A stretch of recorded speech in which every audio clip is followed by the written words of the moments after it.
Hello दोस्तों, नमस्कार। आप सभी का बहुत बहुत स्वागत है हमारे यूट्यूब चैनल में। आज मैं हिंदी साहित्य के 50 महत्वपूर्ण प्रश्नों का संकलन लेकर आया हूं, जो नेट, जेआरएफ, टीजीटी, पीजीटी आदि हिंदी की परीक्षाओं में पूछे जाने वाले प्रश्न हैं। ऐसे प्रश्न जो किसी भी एग्ज़ाम में पूछे गए हैं या तो जिनकी संभावना है पूछे जाने की। तो अगर आप मेरे चैनल में नए हैं तो लाइक, सब्सक्राइब, शेयर कर दीजिए। चलिए शुरू करते हैं। आज का पहला प्रश्न, देवनागरी लिपि में स्वर वर्णों की संख्या कितनी है? ऑप्शन दिए हैं 9, 11, 13, 12।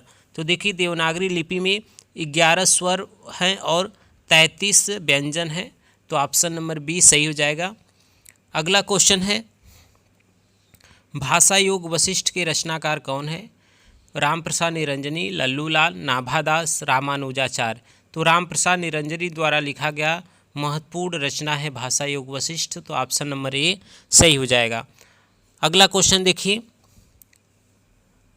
सिंधी भाषा का उद्गम किस अपभ्रंश से हुआ है? खस अपभ्रंश से, पैशाची अपभ्रंश से, ब्राह्मण अपभ्रंश से, मागधी अपभ्रंश से। तो देखिए, जो सिंधी भाषा है उसका उद्गम ब्राह्मण अपभ्रंश से हुआ है। तो इसका ऑप्शन नंबर जो बी है सी है वह सही हो जाएगा। ब्राह्मण अपभ्रंश से सिंधी भाषा का विकास हुआ। अगला क्वेश्चन है, पाली भाषा का काल इनमें से क्या है? ऑप्शन दिए 500 ईसा पूर्व से 1 ईस्वी तक, 1 ईस्वी से 500 ईस्वी, 500 से 1000, 1000 से 1500 ईस्वी। तो पाली भाषा 500 ईस्वी से 101 ईस्वी तक। ऑप्शन नंबर ए सही हो जाएगा। अगला क्वेश्चन है, हिंदी साहित्य सम्मेलन प्रयाग की स्थापना कब हुई थी? 1893 ईस्वी, 1910 ईस्वी, 1940 ईस्वी, 1920 ईस्वी। तो देखिए, 1910 ईस्वी में हिंदी साहित्य सम्मेलन प्रयाग की स्थापना हुआ था। तो ऑप्शन नंबर जो बी है वह सही हो जाएगा। अगला क्वेश्चन है, राजभाषा संबंधी प्रावधान संविधान में किस अनुच्छेद के अंतर्गत है? देखिए, महत्वपूर्ण क्वेश्चन है। राजभाषा संबंधी अनुच्छेद 343 से 351 तक है। तो ऑप्शन नंबर ए सही हो जाएगा। भाग 17 के क में 343 से 351 तक राजभाषा संबंधी प्रावधान है। अगला क्वेश्चन है, चंदायन के रचयिता इनमें से कौन है? कासिम शाह, कुतुबन, मुल्ला दाऊद, जायसी। तो मुल्ला दाऊद जो हैं वह चंदायन के रचयिता है। तो इसका ऑप्शन नंबर जो सी है वह सही हो जाएगा। अगला क्वेश्चन देखिए, अगला क्वेश्चन है, नासिकेतोपाख्यान किसकी रचना है? ऑप्शन दिए लल्लूलाल, सदल मिश्र, ईसा अल्लाह खां, सदा सुखलाल। तो देखिए, सदल मिश्र की महत्वपूर्ण कृति है नासिकेतोपाख्यान। तो इसका ऑप्शन नंबर जो बी है वह सही हो जाएगा। अगला क्वेश्चन देखिए, सरस्वती पत्रिका का संपादक महावीर प्रसाद द्विवेदी ने कब संभाला था? ऑप्शन दिए 1900 में, 1920 में, 1983 में, 1903 में। तो 1903 ईस्वी में सरस्वती पत्रिका का संपादन महावीर प्रसाद द्विवेदी ने संभाला था। यह 1900 में प्रकाशित हुए थे, जिसके पहले संपादक श्याम सुंदर दास थे। तो इसका भी ध्यान रखिए। अगला क्वेश्चन है, हिंदी साहित्य का वैज्ञानिक इतिहास इनमें से किसकी कृति है? ऑप्शन दिए रामचंद्र शुक्ल, शिव सिंह सेंगर, गणपति चंद्र गुप्त, डॉक्टर नगेन। तो देखिए, गणपति चंद्र गुप्त द्वारा लिखा गया एक महत्वपूर्ण कृति है हिंदी साहित्य का वैज्ञानिक इतिहास। तो इसका ऑप्शन नंबर जो सी है वह सही हो जाएगा। देखिए, इसी तरह के महत्वपूर्ण क्वेश्चन पाने के लिए हमारे चैनल को लाइक, सब्सक्राइब करते रहिए। अगला क्वेश्चन है, आदिकाल को संधि काल एवं चारण काल की संज्ञा किसने दी थी? ऑप्शन है महावीर प्रसाद द्विवेदी, रामकुमार वर्मा, गणपति चंद्र गुप्त, हजारी प्रसाद द्विवेदी। तो देखिए, रामकुमार वर्मा द्वारा लिखा गया है। रामकुमार वर्मा ने आदिकाल को संधि काल एवं चारण काल कहा है। तो ऑप्शन नंबर बी सही हो जाएगा। अगला क्वेश्चन देखिए, कबीर की हठ योग साधना पर किसका प्रभाव परिलक्षित होता है? तो नाथपंथियों का सबसे ज़्यादा प्रभाव कबीर की हठ योग साधना पर होता है। तो इसका ऑप्शन नंबर सी है। देखिए, नाथ जो संप्रदाय था जिसके गोरखनाथ थे, उन्होंने सबसे पहले हठ योग साधना किया था। वही प्रभाव कबीर की हठ योग साधना पर दिखाई देता है। तो ऑप्शन नंबर सी सही हो जाएगा। अगला क्वेश्चन देखिए, रामचंद्र शुक्ल की काल विभाजन पद्धति में कालों के नामकरण का प्रमुख आधार क्या है? राजनीतिक चेतना, सामाजिक चेतना, प्रधान प्रवृत्ति, उपयुक्त सभी। तो एक प्रधान प्रवृत्ति, श्रेष्ठ प्रवृत्ति ही उनकी चेतना का मतलब विभाजन पद्धति का प्रमुख आधार था। तो ऑप्शन सी सही हो जाएगा। अगला क्वेश्चन है, बीजक नामक कबीर की रचनाओं का संकलन किसने किया था? तो उनके शिष्य धर्मदास ने किया था। तो ऑप्शन नंबर जो सी है वह सही हो जाएगा। अगला क्वेश्चन है, आचार्य रामचंद्र शुक्ल ने सूफी काव्य परंपरा का प्रथम ग्रंथ किसे माना है? ऑप्शन दिए चंदावन, मृगावती, मधुमालती, पद्मावत। देखिए कुतुबन द्वारा रचित जो मृगावती है उसको रामचंद्र शुक्ल ने का सूफी काव्य परंपरा का प्रथम ग्रंथ माना, तो ऑप्शन बी सही हो जाएगा। अगला क्वेश्चन है सत्यवती कथा किस कवि की कृति है? ऑप्शन दिए जान मोहम्मद, दामोदर, ईश्वरदास, नूर मोहम्मद। तो ईश्वरदास द्वारा लिखा गया एक महत्वपूर्ण कृति है सत्यवती कथा। इनके द्वारा अंगद, पैज आदि रचना भी लिखा गया है, तो ऑप्शन सी सही हो जाएगा। अगला क्वेश्चन है पद्मावत का हीरामन तोता किसका प्रतीक है? तो देखिए गुरु का प्रतीक है, तो ऑप्शन नंबर ए सही हो जाएगा। और पद्मावत जायसी द्वारा लिखा गया है। ठीक है। अगला क्वेश्चन है तुलसीदास का जन्म आचार्य रामचंद्र शुक्ल ने कब बना है? ऑप्शन दिए 1532 ईस्वी में, 1554 ईस्वी में, 1623 ईस्वी में, 1589 ईस्वी में। तो ऑप्शन ए 1532 ईस्वी में रामचंद्र शुक्ल ने तुलसीदास का जन्म माना है, तो ऑप्शन ए सही हो जाएगा। अगला क्वेश्चन देखिए रसमंजरी किस कवि की कृति है? ऑप्शन दिए हैं सूरदास, नंददास, सुंदरदास, पद्माकर। तो देखिए नंददास द्वारा लिखा गया रसमंजरी है। नंददास अष्टछाप के कवि हैं और कृष्ण भक्ति काव्य परंपरा के प्रमुख कवि माने जाते हैं। अगले कवि रचना है चतुर्भुज दास किसके शिष्य थे? सूरदास, वल्लभाचार्य, विट्ठलनाथ, गोकुलनाथ। तो देखिए विट्ठलनाथ के शिष्य थे और अष्टछाप के कवि थे, तो ऑप्शन नंबर जो सी है वह सही हो जाएगा। विट्ठलनाथ के शिष्य थे चतुर्भुज दास। अगला क्वेश्चन है सूरदास के दृष्टिकूट पद किस काव्य ग्रंथ में संकलित है? ऑप्शन दिए हैं सूरदास, साहित्य लहरी, सुरसरावली, उपयुक्त सभी। तो साहित्य लहरी में सूरदास के दृष्टिकूट पद समाहित हैं, तो ऑप्शन बी सही हो जाएगा। अगला क्वेश्चन देखिए द्वैताद्वैतवाद के प्रवर्तक आचार्य कौन थे? ऑप्शन दिए हैं चैतन्य महाप्रभु, निम्बार्क, मध्वाचार्य, वल्लभाचार्य। तो देखिए द्वैताद्वैतवाद निम्बार्काचार्य का प्रवर्तक किए हैं, तो ऑप्शन बी सही हो जाएगा। अगला और महत्वपूर्ण क्वेश्चन है कौन सी रचना नंददास की नहीं है? रस पंचाध्यायी, अष्टाध्यायी, रसमंजरी, अनेकार्थ मंजरी। तो देखिए रास पंचाध्यायी, रसमंजरी, अनेकार्थ मंजरी यह नंददास का है, लेकिन अष्टाध्यायी नहीं है। अष्टाध्यायी किसका है कमेंट में आप जरूर बताइए। अगला क्वेश्चन है राजस्थान के सलेमाबाद में किस संप्रदाय की गद्दी है? तो देखिए निम्बार्क संप्रदाय की गद्दी है, तो इसका ऑप्शन नंबर जो डी है वह सही हो जाएगा। अगला क्वेश्चन देखिए भक्तमाल के रचयिता इनमें से कौन है? ऑप्शन दिए तुलसीदास, नरहरिदास, हरिदास, नाभादास। तो देखिए भक्तमाल नाभादास की एक महत्वपूर्ण रचना है जो बार बार एग्जाम में पूछी जाती है, तो ऑप्शन नंबर जो डी है वह सही हो जाएगा।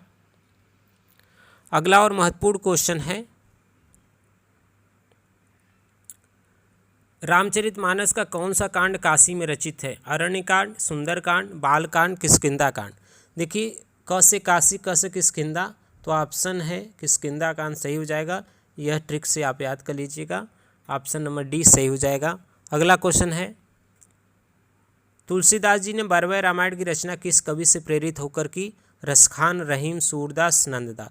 देखिए रहीम उनके बहुत अच्छे दोस्त थे और उन्हीं से प्रभावित होकर इन्होंने 12वें रामायण की रचना की, तो ऑप्शन नंबर बी सही हो जाएगा।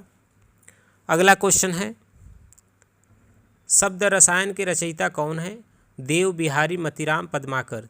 तो देखिए शब्द रसायन, काव्य रसायन यह सब आदि रचनाएं देव की हैं और देव रीतिबद्ध धारा के कवि हैं, तो ऑप्शन नंबर ए सही हो जाएगा। देखिए इसी तरह के हमारे चैनल में महत्वपूर्ण क्वेश्चन का समावेश किया जाएगा और ऐसे अनेक वीडियो लाया जाएगा, तो ऐसे वीडियो को पाने के लिए आप लाइक सब्सक्राइब करते रहिए। अगला क्वेश्चन है विज्ञान गीता किस कवि की कृति है? ऑप्शन दिए मतीराम, देव, केशव, पद्माकर। तो देखिए विज्ञान गीता केशव की महत्वपूर्ण कृति है, ऑप्शन सी सही हो जाएगा। रामचंद्रिका भी इनकी एक महत्वपूर्ण कृति है। ठीक है। अगला क्वेश्चन है पद्माभरण किस प्रकार का ग्रंथ है? अलंकार ग्रंथ है, छंदशास्त्र है, रस ग्रंथ है, नायिका भेद है।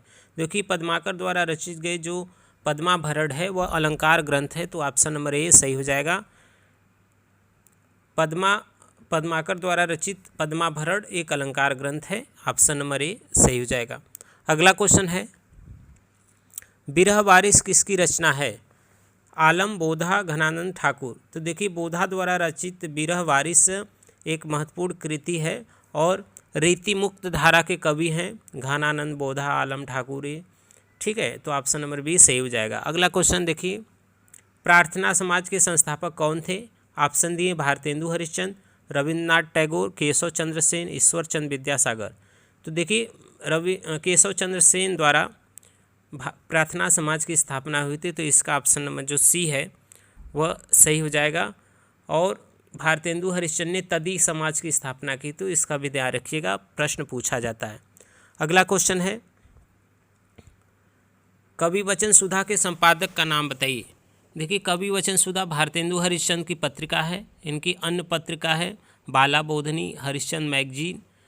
ठीक है, तो 1850 में इनका जन्म हुआ था, 1885 में इनकी मृत्यु हो गई थी भारतेंदु हरिश्चंद्र। अगला क्वेश्चन, भाग्यवती उपन्यास के लेखक कौन है? ऑप्शन दिए रामप्रसाद निरंजनी, बालकृष्ण भट्ट, श्रीनिवास दास, श्रद्धाराम फुलौरी। तो श्रद्धाराम फुलौरी द्वारा लिखा गया जो भाग्यवती उपन्यास है वह एक महत्वपूर्ण उपन्यास है, तो ऑप्शन नंबर डी सही हो जाएगा। अगला क्वेश्चन है, भारत भारती का प्रकाशन कब हुआ था? देखिए मैथिली शरण गुप्त की जो रचना है भारत भारती, उसका प्रकाशन 1912 ईस्वी में हुआ था और इसी रचना के आधार पर महात्मा गांधी ने इनको राष्ट्रकवि की उपाधि दी थी, तो ऑप्शन नंबर डी सही हो जाएगा। अगला क्वेश्चन है, कौन सी रचना दिनकर की नहीं है? उर्वशी, हुंकार, हिम तरंगड़ी, परशुराम की प्रतीक्षा। देखिए हिम तरंगड़ी जो है वो माखनलाल चतुर्वेदी की है, तो ऑप्शन नंबर सी सही हो जाएगा। बाकी तीनों जो रचनाएं हैं वह दिनकर की रचना है, इसका ध्यान रखिएगा। अगला क्वेश्चन है, रामचंद्र शुक्ल ने छायावाद का प्रवर्तक किसे माना है? देखिए महत्वपूर्ण क्वेश्चन है, ऑप्शन दिए हैं जयशंकर प्रसाद, मुकुटधर पांडे, निराला, इनमें से कोई नहीं। तो मुकुटधर पांडे को रामचंद्र शुक्ल ने छायावाद का प्रवर्तक माना है, तो ऑप्शन नंबर बी सही हो जाएगा। अगला क्वेश्चन है, कामायनी में कुल कितने सर्ग हैं? तो देखिए कामायनी में कुल 15 सर्ग है, चिंता, आशा, श्रद्धा, काम, वासना, ईड़ा, ऐसे करके आनंद आखिरी में है 15वां सर्ग, और यह जयशंकर प्रसाद की एक महाकाव्य है। अगला क्वेश्चन, कामायनी में किस दर्शन का प्रतिपादन है? वेदांत, न्याय, वैशेषिक, शैव। तो देखिए कामायनी में जयशंकर प्रसाद ने शैव दर्शन का प्रतिपादन किया है, तो ऑप्शन नंबर जो डी है वह सही हो जाएगा। अगला क्वेश्चन है, कौन सी रचना हरिवंश राय बच्चन की है? ऑप्शन दिए मिलन यामिनी, प्रभात फेरी, गुंजन, रेणुका।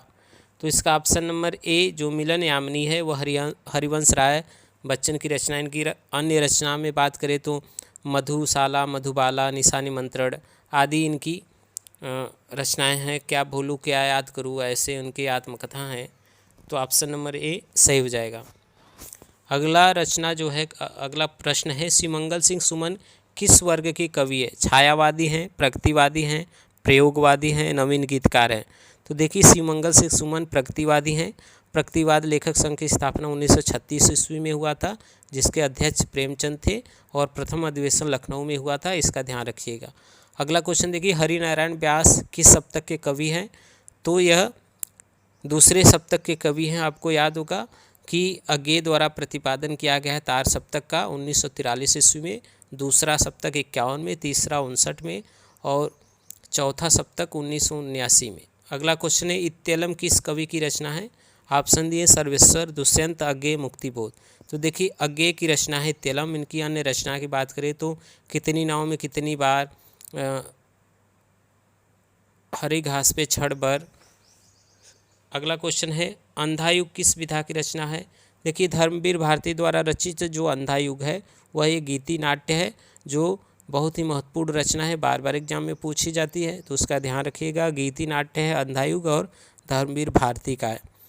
अगला क्वेश्चन है, हिंदी के आंचलिक कहानीकार कौन है? देखिए आंचलिक कहानीकार या आंचलिक उपन्यास का प्रश्न पूछे तो मन में रेणु ही आते हैं, तो ऑप्शन नंबर जो सी है वह सही हो जाएगा।